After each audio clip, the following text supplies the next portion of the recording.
네, 안녕하십니까. 시청자 여러분, 주민수입니다. 이번에도 역시 오랜만에 중동 정치에 관련된 영상을 하나 올리겠습니다. 지난 5월 15일, 우리로 치면 스승의 날인데요. 이날 레바논에서는요, 국회의원을 뽑는 이 총선거가 있었던 날입니다. 이게 또 왜 중요한지를 살펴봐야 되겠고요. 이게 어떻게 보면은 전 세계적인 외교, 그리고 우리나라하고도 뭐 완전히 관련이 없진 않다. 어느 정도 관련이 있다라는 것을 볼 수 있을 건데요. 어떤 일이 있었는지를 한번 살펴보도록 하겠습니다. 일단 뭐 TMI인데요. 레바논 elections인데 이거는 이제 아랍어로 여기 적혀 있고요. 인티카바트 루브난 이렇게 적혀 있습니다. 이게 elections라는 복수형을 지니고 있는 선거라는 의미를 가지고 있습니다. 일단은 그 환경부터 좀 봐야 되겠는데요. 제가 레바논에 관한 영상을 아마 올렸던 것 같아요. 이것에 관한 설명을 했는데 좀 더 자세한 설명을 듣고 싶으시면은 오른쪽 위에 카드 올려놓을 테니까 그것을 보시면 되겠고요. 여기서는 간단한 얘기만 하도록 하겠습니다.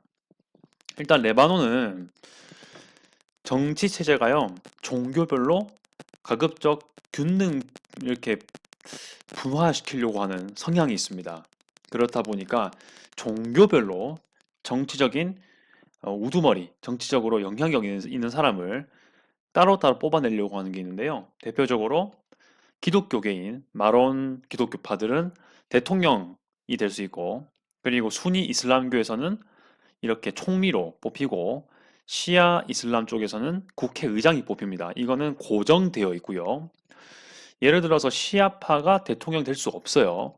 그리고 기독교 마론파 이 종교에서는 총리가 될 수가 없습니다. 이러한 게 있습니다. 이 배경도 역시 제가 거기다가 아마 설명해 놨을 겁니다. 참고하시고요. 그리고 국회 의석수는 정해져 있습니다. 128석으로 되어 있는데요. 딱 절반 분류가 되어 있습니다. 50%는 무슬림들을 위한 의석이고요. 나머지 50%는 기독교를 위한 의석입니다. 좀 더 종파는 기독교가 많아 보이긴 하죠.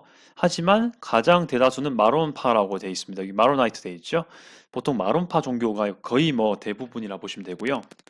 무슬림 같은 경우는 거의 뭐 수니 시아가 대부분의 의석수를 차지하고 있고 일부 드루즈파가 있습니다.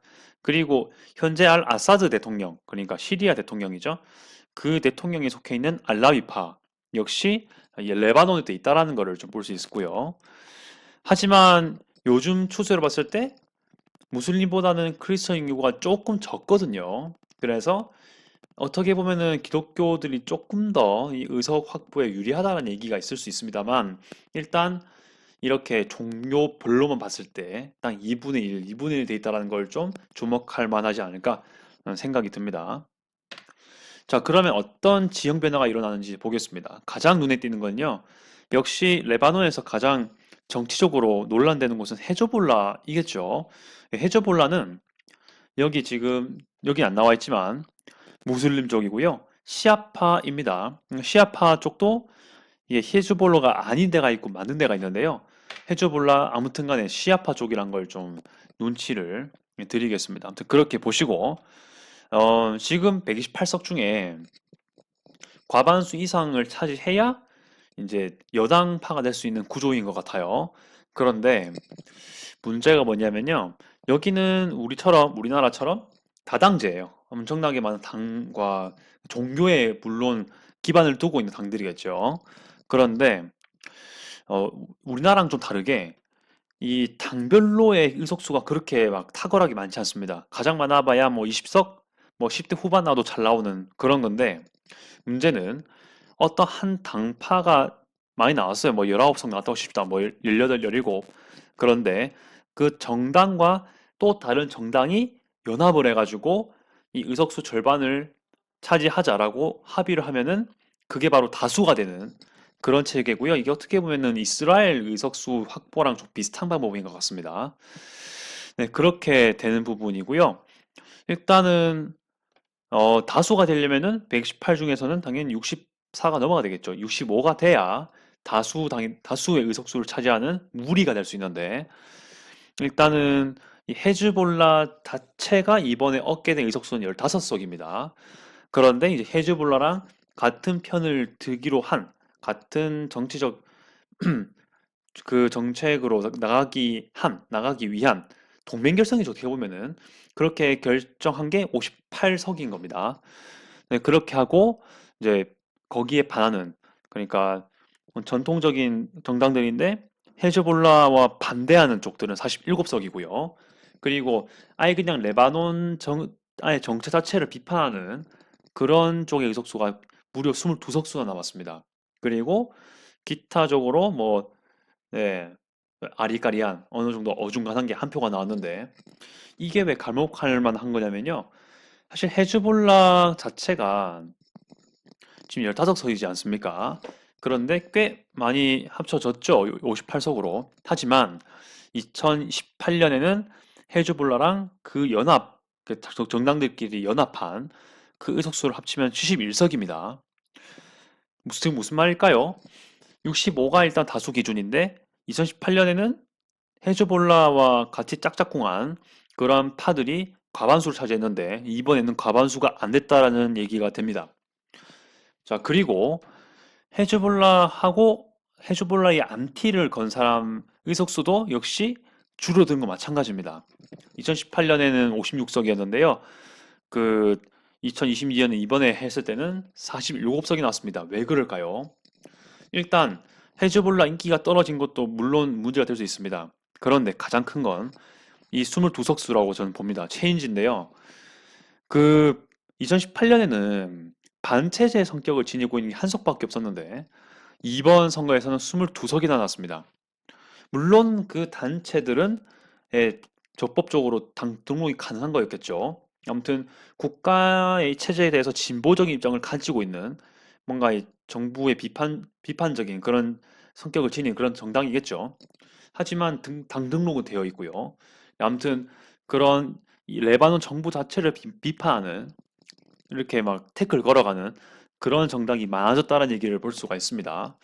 헤즈볼라는요, 여러분들, 그 레바논을 대표하는 정당이 아니에요. 물론 레바논 안에서도 그 영향력이 아주 없다고 할 수 없지만 헤즈볼라는 일개의 정당일 뿐입니다. 그리고 여러 가지 다당제로 된 정당으로 봤을 때도 의석수가 1등도 아니에요, 사실. 그래서 어떻게 보면은 헤즈볼라는 좀 매스컴을 많이 타서 어느 정도 유명해진 건 있는데 순수 정당 의석수를 봤을 때 10% 남짓합니다. 전체 의석수에서. 그래서 좀 이렇게 봐야 될 부분이었고요. 그래서 저는 이런 의석수 변화를 통해 가지고 아까 말씀드렸다시피 헤즈볼라의 그 속해 있는 헤즈볼라 정당 및 헤즈볼라랑 같은 편을 들기로 한 의석수가 일단 과반 아래로 줄어들었다는 거 첫 번째. 그리고 순수 감소했다라는 것도 중요하고요. 두 번째. 그리고 반체제 성격을 지닌 체인지가 늘어났다는 것도 세 번째라고 저는 볼 수 있습니다. 사실 안티헤즈볼라 의석수가 줄는 건 좀 할 만한 부분인데 사실 이거의 대부분 요인이 체인지가 많아졌기 때문이라는 거죠. 안티 이스태블리셔먼트가 많아졌기 때문입니다.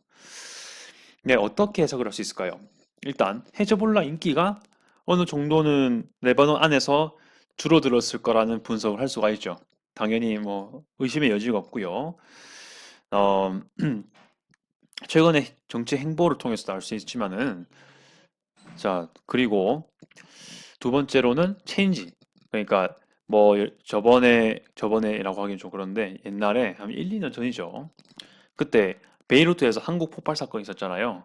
그걸로 인해 가지고 일단은 많이 정치적으로 또 그렇고 많이 그 사람들에서 안 좋은 이미지가 많아졌음과 한 동시에 그리고 최근까지만 하더라도 엄청나게 많은 석유 값 인상 뭐 그 물가 인상 그럼에도 불구하고 에너지 공급은 잘 안 되고 물 공급도 잘 안 되는 그런 경제적으로 완전히 어려운 상황. 그리고 레바논의 화폐 단위 가치 역시 확 떨어졌죠. 90%가 떨어졌을 걸로 제가 알고 있는데 그런 경제적인 어려움이 많이 작용했고요.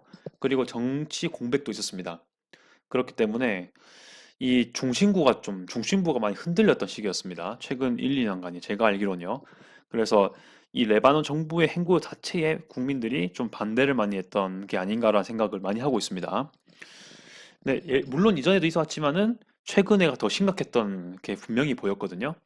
그래서 이런 것들이 좀 반영되지 않았나 싶고요. 투표율로도 좀 알 수 있습니다. 투표율도요. 물론 2018년에도 한 49%였습니다. 근데 이번에는 더 올라갈 수도 있었는데 비슷해요. 49%입니다. 이번에도 약 49%였습니다. 그래서 이런 경제적으로 어려운 상황에도 불구하고 급 감하지도 않고 급 상승하지도 않았습니다. 투표율이 만성적인 어찌 보면은 이 레바논 국민들의 좀 정부에 대한 기대가 도가 좀 떨어지지 않냐라는 생각을 대강 좀 조심스럽게 해볼 수가 있습니다.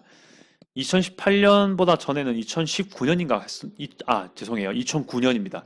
그때는 좀 높았던 걸로 기억해요. 그래봤자 50몇 프로지만 네. 네, 그런 식으로 정리가 가능하지 않나라는 생각을 하고 있습니다. 네, 여러분들은 이 레바논 국회 선거 결과가 레바논 정부에 대한 국민의 입장을 잘 반영하고 있다고 생각하시는지, 네, 저는 어느 정도 반영을 하고 있다고 생각하고요. 저는 사실 이게 거울이라고 봅니다. 그래서 사실 이 설명은 지금 레바논 정치에 대한 국민의 입장을 사실 어느 정도 설명할 수 있는 부분과 등과 동시에 어떤 것을 바라는 것까지는 어느 정도 볼 수 있는 장면이라고 봅니다. 그래도 40% 참여했으니까 그런 사람들 입장을 봤을 때 이렇게나마 보여진다는 거죠. 아무튼 헤즈볼라의 어느 정도 퇴조가 있었기 때문에 아마 국제적으로도 이런 정책적인 면을 감안해서 아마 레바논 외교를 강화시키지 않을까 싶고요. 어찌 보면 헤즈볼라 쪽은 좀 더 이 태도가 급변할 수도 있다는 생각을 하고 있습니다. 아무튼 기반이 조금 줄어들다고 할 수 있기 때문에 제가 말씀드리는 거는 헤즈볼라와 그 연합체의 중심으로 얘기한 겁니다. 그런데요, 헤즈볼라의 퇴조라고 제가 얘기를 했지만 그래도 긴장을 놓치지 말아야 되겠습니다. 왜냐하면요, 지금 말씀드린 게 2022년 때 헤즈볼라의 의석수가 15석이라고 했잖아요. 하지만 헤즈볼라와 그 연합체의 의석수는 줄어들었지만 헤즈볼라 순수의 의석수는 3석이 늘어났다는 걸 좀 보셔야 됩니다. 그 퍼센티지로 치면 일단 25%가 늘어난 겁니다. 헤즈볼라 순수한 헤즈볼라만의 정당 의석수는요 3석이 늘어났다는 걸 좀 주목하실 필요가 있습니다. 그래서 그 전체적인 과반 차지는 좀 실패했지만 헤즈볼라 정당 자체로서의 실패라고는 좀 보기 어렵다는 걸 좀 같이 살펴볼 필요가 있다는 것. 이것까지 기다려야 되겠습니다. 1승 1패인 거죠. 그래서 헤즈볼라의 퇴보, 그렇죠. 헤즈볼라의 어떤 과반의 영향력은 어떻게 보면 줄어든 건 맞지만 계속해서 이들의 영향력은 적지 않다라는 거, 이것을 여기서 또 같이 볼 수 있지 않을까 생각을 합니다. 여러분의 생각들은 어떠한지 궁금하네요. 일단 제가 아는 선에서는 말씀을 드렸고 앞으로 또 중요한 사건이 있으면 또 언급을 하겠습니다. 이번에 레바논의 이 총선 꽤 중요했기 때문에 제가 여기다가 올렸고요.